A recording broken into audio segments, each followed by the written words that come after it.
Hello everyone, मैं रोहित सिंह महाकाल कृषि coaching Janjgir में आप सभी का स्वागत करता हूं। आज मैं छत्तीसगढ़ में होने वाले कृषि शिक्षक की भर्ती के लिए जो कोर्स है आपका फास्टैग प्रिपरेशन कोर्स, उसका एक टॉपिक जो कि पशुपालन से संबंधित है लेके आया हूं। जैसे यहाँ पे देखो दिया हुआ है, यदि लैक्टोमीटर का पढ़ा गया पाठ्यांक जिसको OLR बोलते हैं, ऑब्जर्व लैक्टोमीटर रीडिंग, जिसका वैल्यू दिया हुआ है 32.5, और जो सैंपल आप लिए हो दूध का उसका मान दिया हुआ है टेम्परेचर का 75 डिग्री फ़ारेनहाइट, और आपसे बोला है कि आपको दूध का आपेक्षिक घनत्व ज्ञात करना है। तो बच्चों, सबसे पहले अपन बात करते हैं लैक्टोमीटर के बारे में। देखिए, लैक्टोमीटर जो है ये एक प्रकार का हाइड्रोमीटर होता है, और हाइड्रोमीटर क्या करता है, किसी भी लिक्विड का रिलेटिव डेंसिटी को मेज़र करता है। हाइड्रोमीटर जो है किसी भी लिक्विड का रिलेटिव डेंसिटी को मेज़र करता है। चूँकि अपन यहाँ बात कर रहे हैं दूध के बारे में बात कर रहे हैं, इसलिए इसको लैक्टोमीटर कहा जाता है, क्योंकि यहाँ पे लैक्टोस नाम का जो शुगर है वो पाया जाता है, जो केवल दूध में ही होता है। ये लैक्टोस का कॉम्बिनेशन यहाँ पे मैं नहीं बताऊंगा, बाकी आपको पता है जनरली ये आपका ग्लूकोज प्लस गैलेक्टोज से मिलके बना होता है। चलिए क्वेश्चन देखिए, क्वेश्चन में दिया हुआ है आपका OLR के बारे में। OLR वैल्यू दिया हुआ है 32.5। OLR का मतलब होता है ऑब्जर्व लैक्टोमीटर रीडिंग, और टेम्परेचर जो T का मान दिया हुआ है वो दिया हुआ कितना, 75 डिग्री फ़ारेनहाइट।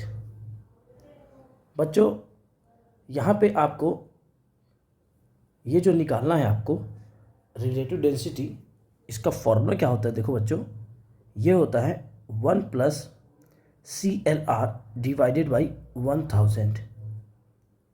ये CLR क्या होता है बताता हूँ आपको मैं। इसको बोलते हैं हम लोग करेक्ट लैक्टोमीटर रीडिंग।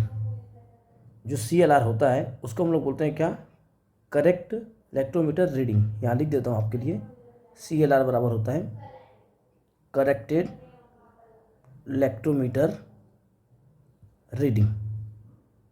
ये होता है आपका करेक्टेड लैक्टोमीटर रीडिंग।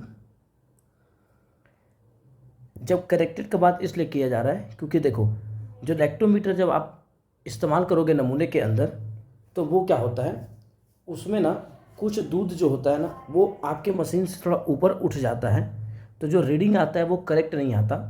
तो उस रीडिंग को करेक्ट करने के लिए हम लोग क्या करते हैं, यहाँ पे आपका जो OLR रहता है उसमें 0.5 को ऐड कर देते हैं। देखो बच्चों, ये ऐसा हो जाता है OLR प्लस 0.5 ऐड हो जाता है, और +-T/1000 ऐसा इसका फॉर्मूला बनता है।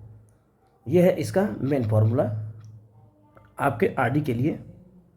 यहाँ पे +-T का मतलब क्या होता है आपको बता देता हूँ। देखो बच्चों, इसका मतलब क्या होता है,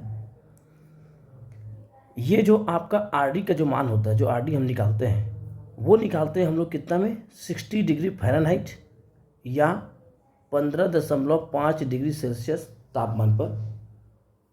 इस तापमान पे हमको क्या होता है, ये निकालना होता है आपका RD को।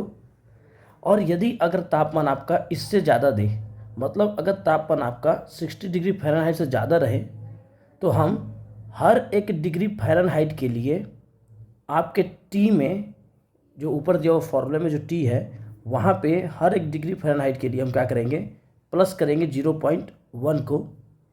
और इफ़ अगर आपका टेम्परेचर 60 डिग्री फ़ारेनहाइट से कम रहता है तो हम क्या करेंगे, पर डिग्री फ़ारेनहाइट के हिसाब से माइनस करेंगे 0.1। अब चलिए इसको हम सॉल्व करते हैं। देखो बच्चों, यहाँ पे T का मान दिया हुआ है 75 डिग्री फ़ारेनहाइट। चूँकि ये ज़्यादा होता है 60 डिग्री फ़ारेनहाइट से, इसलिए हम क्या करेंगे यहाँ पे, चूँकि ये कितना ज़्यादा है आप चेक कर लीजिए, 75 degree Fahrenheit minus 60 degree Fahrenheit, ये हो गया आपका 15 डिग्री फ़ारेनहाइट। ये 15 ज़्यादा है तो मैं क्या करूँगा, इस 15 का गुणा कर दूँगा आपके 0.1 से, तो ये आ जाएगा आपका 1.5। मतलब ये आपका टी का मान है। चूँकि ये 60 से ज़्यादा है इसीलिए यहाँ पे मैं प्लस करूँगा।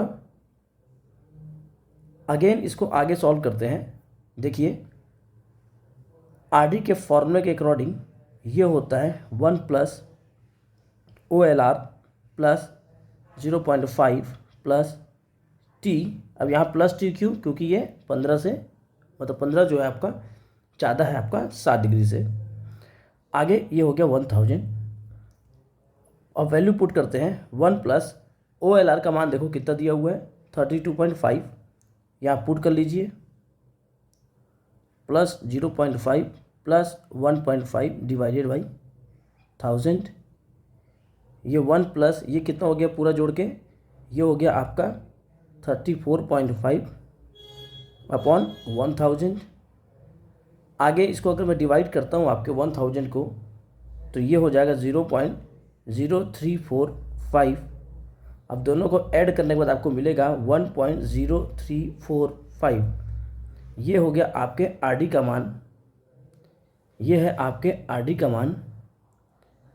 और आपको बता दूं मैं कि जो ये आरडी का मान है, अगर आपसे पूछे कि ये कौन से दूध का है, तो बच्चा ये आपका सपरेटा दूध का सैंपल है, क्योंकि सपरेटा दूध का जो रिलेटिव डेंसिटी होता है वो होता है 1.034 से 1.036।